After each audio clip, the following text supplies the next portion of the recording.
invite Professor D.N. Yadav, my PhD supervisor, to deliver his talk.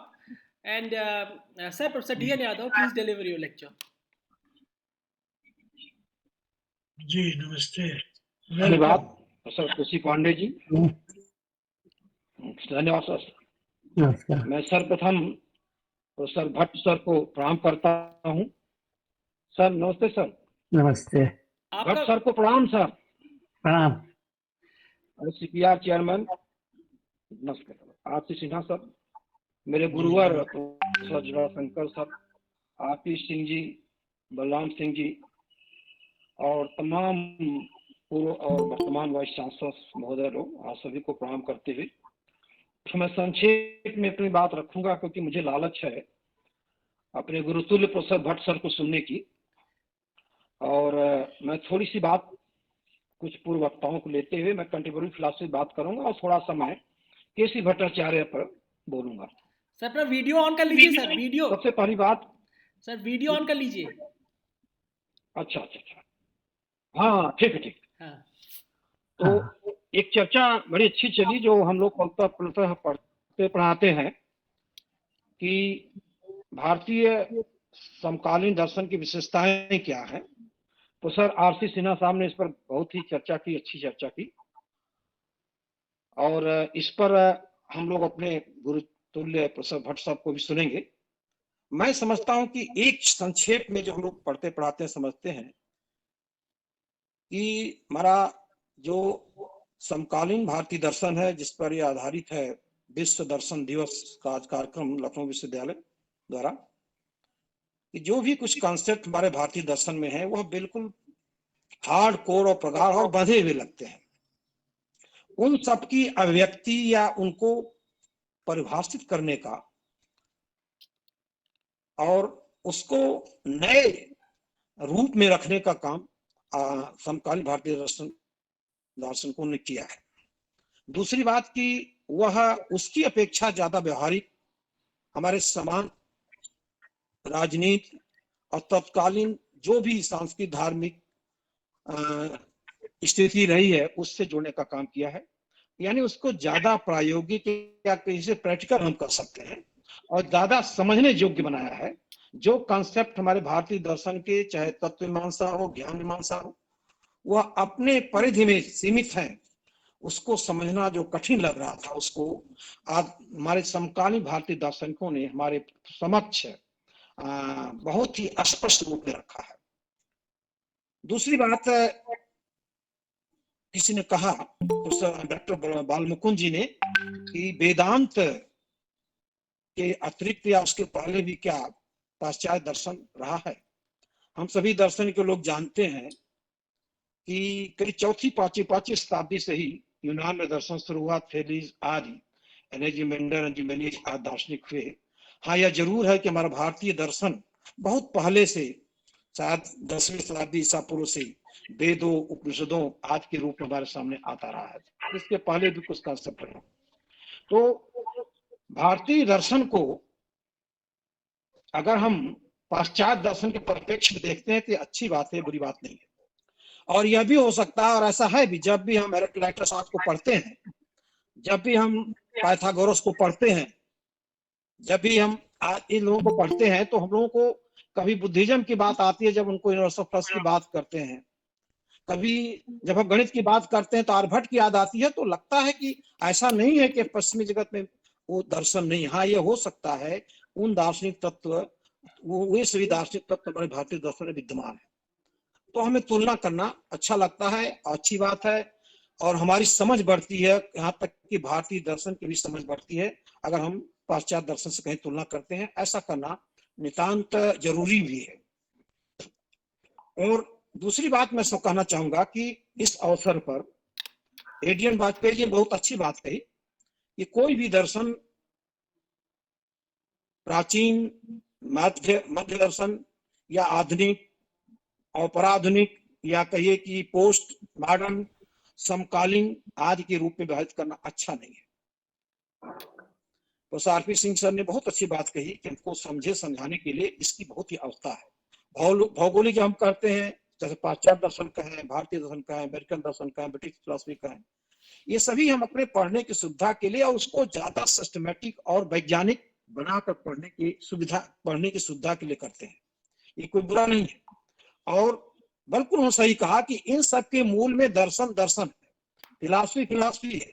Philosophy की जो सामान्य समस्याएं हैं, चाहे तत्वमीमांसी हो, चाहे ज्ञान मीमांसी हो, चाहे जियोलॉजिकल मूल मीमांसी हो, समस्याएं तो सब एक है।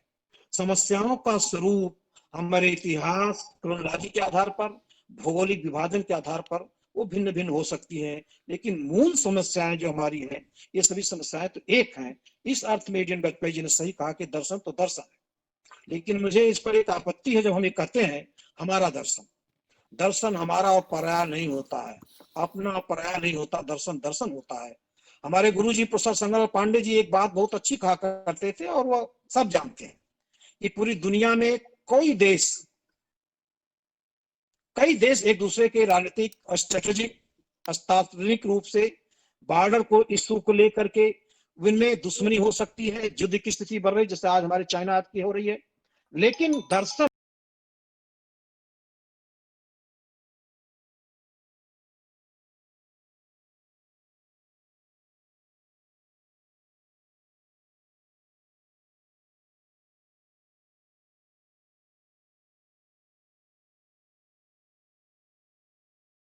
समाजवादी हो, कोई भी वेदांती हो, दुनिया का वेदांती कहीं भी किसी देश का होगा, वह एक होगा वैचारिक रूप से। दुनिया का समाजवादी एक होगा, दुनिया का न्यू वेदांती एक होगा। यानी हमारी किसी भी विचारधारा के आधार पर दुनिया के किसी भी कोने पर बैठ करके हम एकता, वैचारिक रूप से एकता स्थापित कर सकते हैं। ये अपील करती मुझे बात, और ये है, आप सभी समझते हैं। अब रही बात, थोड़ा सा मैं केशव भट्टाचार्य पर बोलना चाहूंगा इस विश्व दर्शन स्थल के अवसर पर। पांडे जी, ये मेरा टॉपिक होगा, संक्षेप में बोलूंगा, समय की का अभाव है, बोलने के लिए मैं ज्यादा बोलता, लेकिन मैंने पहले से सोच लिया था कि मैं अंत में हूँ और हमारे गुरुकुल प्रोफेसर भट्ट सर विशेष रूप से अब बाकी हैं, उनको मुझे सुनना है, आप सबको सुनना है। सर आप एक घंटा से नीचे जैसा कि रुकते नहीं प्रोफेसर सिन्हा साहब ने कहा, सर आप एक घंटा से नीचे रुकते नहीं है। हाँ सर, 1 घंटा से नीचे सर आप रुकते नहीं। नहीं, बस 2-4 मिनट और बोल। ओके, नहीं 2-4 मिनट, हम समझ गए आप क्या कहना चाहते हैं। तो बात केशव भट्टाचार्य के वेदांती आप सभी जानते हैं। सबसे बड़ी बात यह है जो आशीष सिन्हा साहब ने कहा कि उन्होंने भारतीय दर्शन और पाश्चात्य दर्शन का समन्वय किया या करने का प्रयास किया। यह हमारे समकालीन भारतीय दर्शन की विशेषता भी रही है, जिसमें डायनेमिज्म है, खुलापन है। केशव भट्टाचार्य जी ने कांट आदि को वेदांत का समन्वय किया। उन्होंने वेदांत की बातों को, दर्शन को भी लिया और कांट को, लेकिन वो भिन्नता भी रही। उन्होंने कांट के उस सीमा को, माने जहां पर कांट के दर्शन में एपिस्टेमोलॉजी ऑन्टोलॉजी में अंत तक कोई भी तारतम्य नहीं हुआ। यद्यपि बाद के फिक्टे, सेलिंग, हेगेल ने अपने एस्टेटिज्म के माध्यम से प्रयास किया, लेकिन कांट के दर्शन में जो दोनों जगत रहे हैं, फिनोमेना हो नामना हो, उसमें कोई तारतम्य नहीं हुआ। लेकिन केशव भट्टाचार्य जी ने उस पर तालमेल करने, वो एक नवीन ढंग से पश्चिम और पूर्व या भारतीय और पाश्चात्य दर्शन को रखने का प्रयास किया, खास करके कांट को। दूसरी बात जो महत्वपूर्ण है, शायद हमारी अंतिम बात भी यही हो, दूसरी तीसरी जो भी हो, केशव भट्टाचार्य ने जो थ्योरेटिकल बेस ऑफ कॉन्सेंसस की बात कही है, उन्होंने फिलॉसफी को और विज्ञान को, साइकोलॉजी को और अध्यात्म विज्ञान को और कहिए परातत्व विज्ञान को, सबको एक साथ जोड़ने का प्रयास किया। उन्होंने अपने theoretic grades of consciousness, 4 grades of consciousness की जब बात कही है, जो कहते हैं कि यह फिलॉसफी उसी का व्यक्ति है, इसी के माध्यम से उन्होंने विज्ञान और दर्शन को जोड़ने का काम किया। और इस तरह से आप सभी जानते हैं, ज्यादा नहीं इस पर बोलना है, वो एम्पिरिकल थॉट की बात करते हैं, प्योर ऑब्जेक्टिव थॉट की बात करते हैं, वो जो स्पिरिचुअल थॉट की बात करते हैं और ट्रांसेंडेंटल थॉट की बात करते हैं। वो मानते हैं कि जो एम्पिरिकल थॉट है वह विज्ञान का आधार है, जिसका विषय वस्तु तथ्य है, और मानते हैं कि जो हमारा साइकोलॉजिकल आधार है, जो प्योर ऑब्जेक्टिव थॉट है, वह जिसकी विषय वस्तु मनस है, और तीसरी जिसे स्पिरिचुअल थॉट कहते हैं, जो सत्य है, रियलिटी है, और फोर्थ ट्रांसेंडेंटल है, जो ट्रुथ की बात करते हैं। देखा जाए तो ये सारे जो डिसिप्लिन हमारे अनुशासन है, विज्ञान, मनोविज्ञान, अध्यात्म विज्ञान और परम विज्ञान, परम शास्त्र की बात जो करते हैं, सबको जोड़ने का प्रयास अपने दर्शन के माध्यम से किया है। जो उनकी 2 प्रमुख रचनाएं हैं, the concept of philosophy and self esteem. तो इस पर उन्होंने चर्चा करके बहुत अपने दर्शन को बहुत साइंटिफिक और उसे कहीं टेक्निकल बनाया है। उसको समझने में सुनने में जरूर परेशानी होती है, समझने के बाद बड़ा मैथमेटिकल लगता है। यह उनकी बहुत बड़ा कंट्रीब्यूशन है केशव भट्टाचार्य जी का दर्शन के लिए। उन्होंने दोनों धाराओं को, दोनों दार्शनिक जगत को जोड़ने का प्रयास किया है। हमारे सामने दर्शन की परिभाषा आप सभी पढ़ते हैं, पढ़ाते हैं, जानते हैं कि जिस तरह से कितना स्पष्ट रूप से हमारे सामने रखा है, जिसको हमें समझने में थोड़ा लगता है शुरू के जब विद्यार्थी थे कि बड़ा कठिन सा है, लेकिन समझने के बाद बहुत मैथमेटिकल, बहुत गणितीय सा लगता है, बहुत वैज्ञानिक लगता है। इस तरह से मैं अपना वक्तव्य या जो भी बोलना मैं बंद करना चाहूंगा।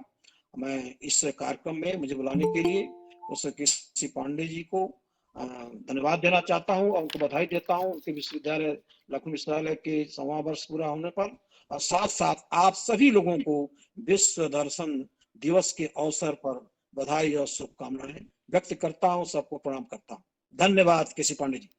Thank you so much, sir, for delivering wonderful lecture. Professor D.N. Yadav, Pro Vice Chancellor, Nilambar Pitambar University. So nice of you. Thank you for sparing time and delivering your lecture here, sir. Wonderful to listen you.